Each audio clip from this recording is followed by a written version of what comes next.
नमस्कार। आज कार्तिक शुक्ल नवमी शके 1935 सादर करीत आहोत ठाणे वार्ता। ठळक घडामोडी।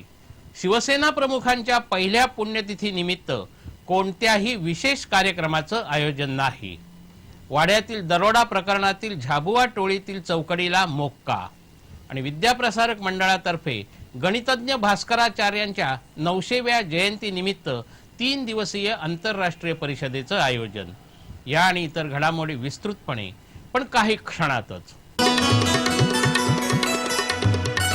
शिवसेना प्रमुख बाळासाहेब ठाकरे यांच्या प्रथम पुण्यतिथी निमित्ताने कोणत्याही विशेष कार्यक्रमाचं आयोजन केलं जाऊ नये असे संकेत देण्यात आले आहेत। शिवसेना प्रमुख बाळासाहेब ठाकरे यांच्या प्रथम स्मृतिदिन 17 नोव्हेंबर रोजी आहे। सर्वसाधारणपणे पुण्यतिथी हा विविध कार्यक्रमांच्या आयोजनाने साजरी केली जाते। विविध प्रकारच्या स्पर्धा शिबिरं आयोजित केली जातात। आता निवडणूक तोंडावर आली असताना या कार्यक्रमांमध्ये मोठी भर पडते। मात्र ज्या शिवसैनिकांना शिवसेना प्रमुखांना श्रद्धांजली द्यायची असेल अशांनी शिवाजी पार्कवर आपली आदरांजली अर्पण करावी असे आदेश देण्यात आले आहेत। कोणत्याही प्रकारची फलकबाजी करू नये असेही आदेश देण्यात आले आहेत। ठाणे ग्रामीण पोलिसांनी वाड्यातील स्वराज ज्वेलर्सवर दरोडा टाकणाऱ्या झाबुआ दरोडेखोरांच्या टोळीस मोक्का लावला आहे। गणेशपुरीचे पोलीस उपअधीक्षक श्रीनिवास घाटगे यांनी ही माहिती दिली। वाडा एसटी स्टँडच्या पाठीमागे असलेल्या स्वराज ज्वेलर्सवर तोंडाला रुमाल बांधून आलेल्या व्यक्तींनी पिस्तुलाचा धाक दाखवून 2 जुलैला दरोडा घातला होता। दुकानाच्या काचा फोडून या दुकानातील सोन्या चांदीचे दागिने आणि रोकड असा एकूण 10.5 लाखांचा ऐवज लुटला होता। अशा प्रकारचे दरोडे झाबुआ या मध्य प्रदेशातील गुन्हेगारांनी केले असल्यानं पोलिसांनी त्यांच्याकडे लक्ष वळवलं। झाबुआ येथील जुवन सिंग हा कल्याणच्या आधारवाडी कारागृहात 2 वर्ष बंदिस्त होता। यावेळी वाडा येथील प्रकाश कडव हा त्याच्या सोबत असल्याचं निष्पन्न झालं। त्यावेळी त्याने असा दरोडा घालण्याचा कट रचला होता। पोलिसांनी त्याला ताब्यात घेऊन त्याची चौकशी केली असता त्यांनी या चोरीची कबुली दिली। जुवन सिंग आणि जेनू वसुनिया या दोघांना स्वराज ज्वेलर्स लुटण्याचा मार्ग दाखवण्याची माहिती त्यांनी पोलिसांना दिली। पोलिसांनी मोठ्या शिताफीने झाबुआ येथून जेनू वसुनिया, दिनेश सारेल आणि रमेश वर्मा यांना ताब्यात घेतलं। पोलिसांच्या चौकशीत ही चोरी केल्याची कबुली दिली। त्यांनी आपल्या साथीदारांसह वाडा, शिरूर, धुळे, सेंधवा अशा विविध ठिकाणी दरोडे घातल्याचं निष्पन्न झालं होतं। पोलीस या प्रकरणातील आणखी 3घांचा शोध घेत आहेत। काल गोप अष्टमी साजरी करण्यात आली। कार्तिक शुक्ल अष्टमीला गायीची पूजा करण्याची प्रथा आहे। हिंदू धर्मात गायीला माता समजलं जातं। भिवंडीतील आनगाव इथे गोप अष्टमी मेळाव्याचं आयोजन करण्यात आलं होतं। या मेळाव्याला हजारो गोप्रेमींची उपस्थिती होती। आनगाव इथे जवळपास 2000 गायी असून यापैकी 1200 गायी या अपंग अथवा भाकड आहेत। अशा गायींचा सांभाळ करण्यासाठी मारवाडी समाजातून मोठ्या प्रमाणावर निधी दिला जातो। महाराष्ट्र प्रदेश काँग्रेसच्या मारवाडी विभागाच्या अध्यक्षा सुमन अगरवाल या उत्सवात सहभागी झाल्या होत्या। यावेळी त्यांचा विश्वस्तांच्या हस्ते गौरव करण्यात आला।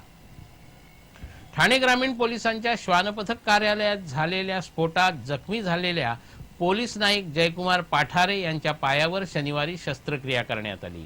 शुक्रवारी रात्री 8च्या सुमारास वागळे इस्टेट पोलीस ठाण्याच्या आवारात असलेल्या ठाणे ग्रामीण पोलिसांच्या श्वानपथक कार्यालयात स्फोट झाला होता। या स्फोटामध्ये 5 पोलीस जखमी झाले होते। यापैकी पाठारे यांच्यावर शनिवारी शस्त्रक्रिया करण्यात आली, तर उर्वरित पोलीस शिपाई स्नेहल खैरे, तानाजी पाटील, निलेश यादव आणि सोमनाथ पानारी यांच्यावर उपचार करून त्यांना घरी सोडण्यात आलं। हा स्फोट नक्की कशामुळे झाला याचा तपास सुरू आहे। तसंच स्फोटातील रसायन तपासणीसाठी प्रयोगशाळेत पाठवण्यात आलं आहे। छठ पूजेसाठी नातेवाईकांसह आलेल्या एका युवकाचा कळव्यातील मफतलाल तलावात बुडून दुर्दैवी मृत्यू झाला। ही दुर्घटना शनिवारी सकाळी घडली। मात्र तलावातील चिखलात श्यामसुंदर चौहान याचा मृतदेह रुतून बसल्याने तो सापडण्यास 10 तास लागले। अग्निशमन दल आणि महापालिकेच्या आपत्ती व्यवस्थापन विभागाचे 25 कर्मचारी शोध घेत होते। श्यामसुंदर चौहान हा कळव्यातील वाघोबा नगर इथे राहत होता। शनिवारी सकाळी कळव्यातील मफतलाल तलावात तो नातेवाईकांसह छठ पूजेसाठी आला होता। त्यावेळी तो पोहण्यासाठी उतरला असताना तलावात बुडाला। सकाळी 10:30च्या सुमारास ही दुर्घटना घडली, पण त्याचा मृतदेह सापडत नसल्याने अग्निशमन दलाचे 15 आणि आपत्ती व्यवस्थापन विभागाचे 10 जवान तसंच स्कुबा डायव्हर चव्हाणच्या मृतदेहाचा शोध घेत होते. या कर्मचाऱ्यांच्या अथक प्रयत्नानंतर 10 तासांनी त्याचा मृतदेह बाहेर काढण्यात यश आल्याचं आपत्ती व्यवस्थापन विभागाचे प्रमुख संतोष कदम यांनी सांगितलं. प्रारंभ कला अकॅडमी तर्फे आम्ही साऱ्या जणी या एका आगळ्या वेगळ्या कार्यक्रमाचं आयोजन करण्यात आलं आहे. आज एका पत्रकार परिषदेत अरुंधती भालेराव यांनी ही माहिती दिली. आम्ही साऱ्या जणी अर्थात महिला महोत्सव 2013 मध्ये विविध वस्तू आणि खाद्य पदार्थांचं प्रदर्शन आणि विक्री, साडी ड्रेपिंग, कृत्रिम फुलं, गजरा तयार करणं, आकर्षक केश रचना याचं प्रशिक्षण दिलं जाणार आहे. 17 वर्षावरील महिलांसाठी समूह नृत्य स्पर्धा, मंगळागौर खेळ, कथाकथन, उत्स्फूर्त उखाणे, अभिनय, सुगम संगीत अशा विविध स्पर्धांचं आयोजन करण्यात आलं आहे. संध्याकाळी 5 ते 9 या वेळेत विविध क्षेत्रातील नामवंतांच्या मुलाखतीचं आयोजन करण्यात आलं आहे. यामध्ये एकापेक्षा एक विजेती दीप्ती केतकर, अभिनेत्री अश्विनी एकबोटे, सामाजिक कार्यकर्त्या हिंदवी तुळपुळे, ज्योतिषी मंजुश्री अहिरराव, पोलीस अधिकारी रश्मी करंदीकर अशा अनेकांच्या मुलाखती होणार असून प्रारंभ कला अकादमीच्या सख्यांची विशेष नृत्य नाट्य प्रस्तुती तसंच बक्षिसांची रेलचेल, खाद्यपदार्थांचे स्टॉल्स असे भरगच्च कार्यक्रम 17 नोव्हेंबर रोजी दिवसभर आयोजित करण्यात आले आहेत.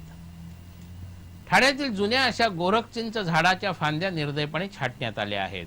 ठाण्यातील गडकरी रंगायत समोर हे झाड 150 वर्ष जुनं असल्याचं सांगितलं जातं.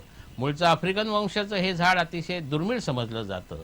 मूळ बाओबाब या जातीची आता अवघी 47 झाडं ठाण्यात उरली आहेत. या झाडाचं आयुष्यमान 500 वर्षाहून अधिक असतं. गावदेवी मैदान, गडकरी रंगायतन, रायलादेवी तलाव, कोलशेत, कापूरबावडी नाका अशा काही ठिकाणी ही दुर्मिळ झाडं पाहायला मिळतात. या झाडाची उंची 50 फुटापर्यंत जाते. हे झाड बहुउपयोगी म्हणून ओळखलं जातं. या झाडांच्या फुलामध्ये क जीवनसत्व असतं तर झाडाच्या फळांमध्ये औषधी गुण असल्याचंही मानलं जातं.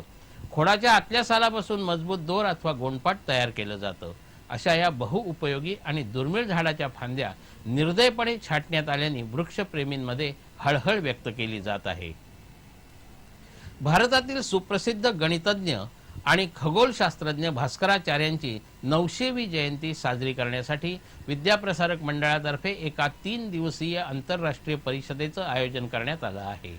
विद्याप्रसारक मंडळाच्या थोरले बाजीराव पेशवे सभागृहात 19 ते 21 सप्टेंबर 2014 मध्ये ही आंतरराष्ट्रीय परिषद होणार आहे.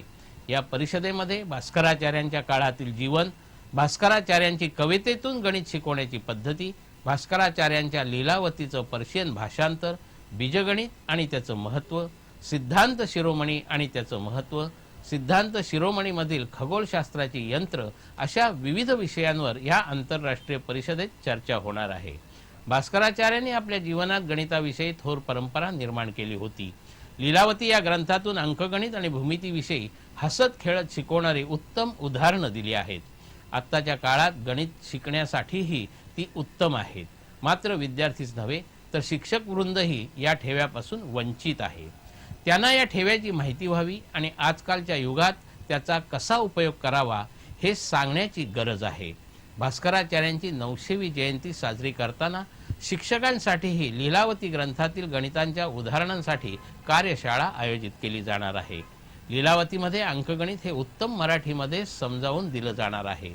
या ग्रंथातील अंकगणिताच्या शिकवणीचा रोजच्या जीवनात कसा उपयोग करावा याविषयी मार्गदर्शन केलं जाणार आहे. या नोव्हेंबरपासून संपूर्ण राज्यभरात अशा प्रकारच्या कार्यशाळांचं आयोजनही केलं जाणार आहे. ज्यांना या कार्यशाळेत आपले शोधनिबंध सादर करायचे आहेत त्यांनी 31 मार्चपर्यंत असे निबंध विद्याप्रसारक मंडळाच्या कार्यालयात सादर करावेत असं आवाहन विद्याप्रसारक मंडळाच्या डॉक्टर विजय बेडेकर यांनी केलं आहे.